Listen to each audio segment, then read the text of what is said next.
I am here on the Air Superiority dev server, and I'm going to be taking a look at the M1A2 SEP v2 in this video.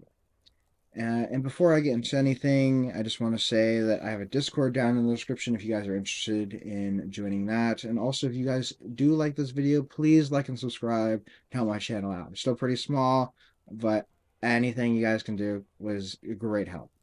Now, getting into this, I will say that I do find it hilarious that the update is called Air Superiority, despite the fact that they're introducing rank 8 tanks. This is not the first time that a naming scheme has happened like this. There are multiple times when entirely new, like tech trees for certain nations have been introduced, and it was named something completely else. Like, it's funny, but whatever. I don't think it's that big of a deal. To be fair, um, I do think that the planes are a bit more interesting and important than the couple new tanks that are being added. A lot of these rank 8 tanks are just being moved up for a lot of nations, like you'll see. However, if we take a look at this SIP V2, you can see some of this ERA along the sides here. When we take a look at the modifications, you do see the mine protection, but a lot of the stuff is on by default on and stock. I don't have it, unfortunately, so I can't take it into a battle, but I will be able to test drive it for you in just a minute. What is disappointing about this is that it is still stuck with M1A2 Now, it is possible they could be adding M1A2 later on. They could give it during the later dev server, or they give it on the live server, or later down the line, they're just like, hey, we should probably add this so we can get it around. But, for now, of course, you get M830 stock, so you're going to suffer through that. It'd probably just be best to spend the couple hundred GE just to get the M829, at least to start. So that's probably what you should go for first, even before improved parts. In fact, if I research this, which I guess I will eventually, I'll probably just buy the M829 and then grind everything else. However, a lot of this armor is just extra weight. Like, as of now, I don't think this differs other like an actual armor to anything else. It's just this add-on stuff out here. That doesn't seem to do a whole lot. And it's like it really only works against chemical rounds. If you take a look at the production analysis, if we use even M82982, actually, let's take a look at Russia TDBV. Actually, there's the T90M. Why don't we use that? And it's 3BM60. If you take a look at that, it's going to go right through the side, even through here.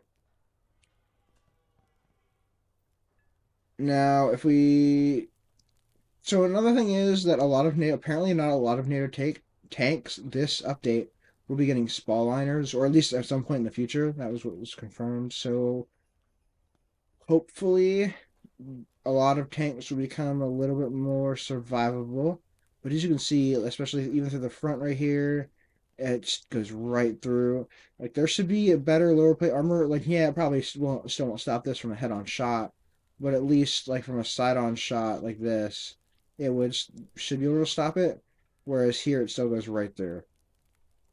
And in fact, it probably even goes through like here,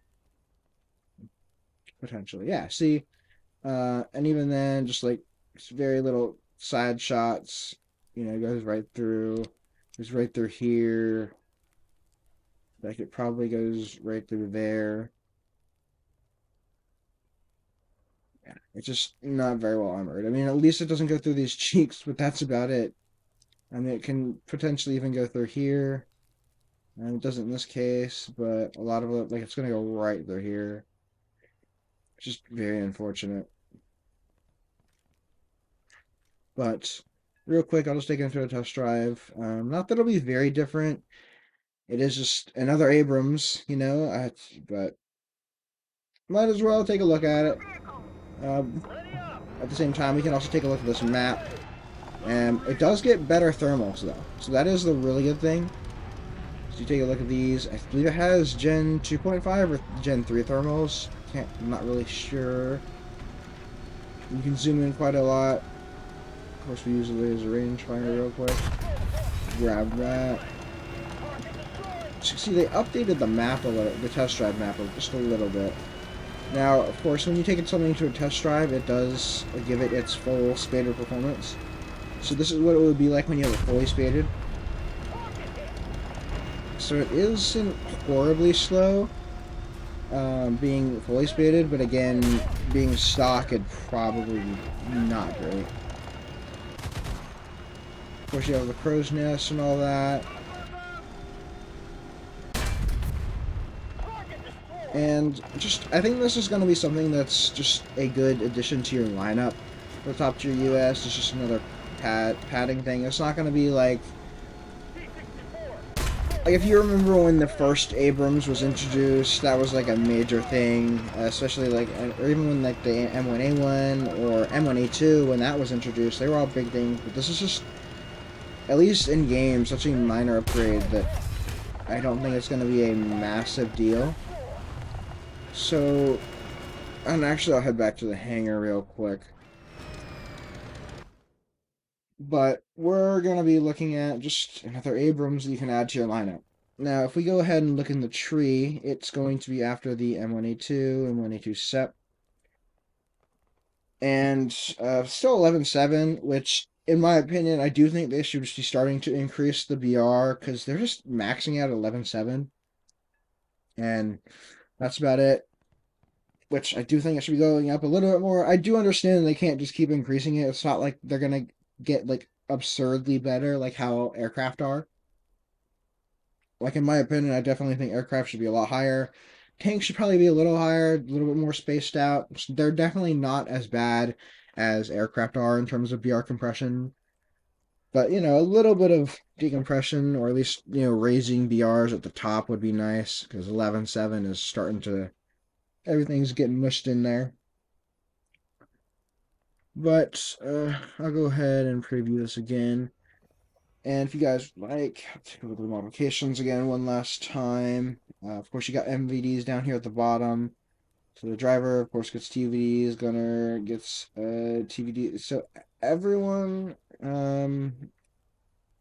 yeah. So even the driver, I think gets thermals. So that doesn't mean you can have thermals from third person. But if you do use the driver port, which, fun fact, there is a driver port view. You have to use a certain keybind for it, I believe. But there you can see out of the driver port. So I guess they get a thermal vision. I'm not sure the quality of that, uh, but I believe the gunner and the commander on this, it has a Gen 2.5 or Gen 3. But like I was saying, I just think this is going to be a good addition to your lineup. Like, if we go ahead and take a look here, you got 3 M1A2s. They're all somewhat similar. So those will be pretty good. You got 3 of those, your HSTVL, your ADATs. I don't know, and potentially if you have any of these. Like, all my lineups are messed up on here, so I can't show you what I have. But then I have the M1A, M1HC, and some other stuff. But if you guys did enjoy this video, like I said, please like and subscribe, and just help me out for the little I did for you guys. Thank you very much, and enjoy the rest of your day.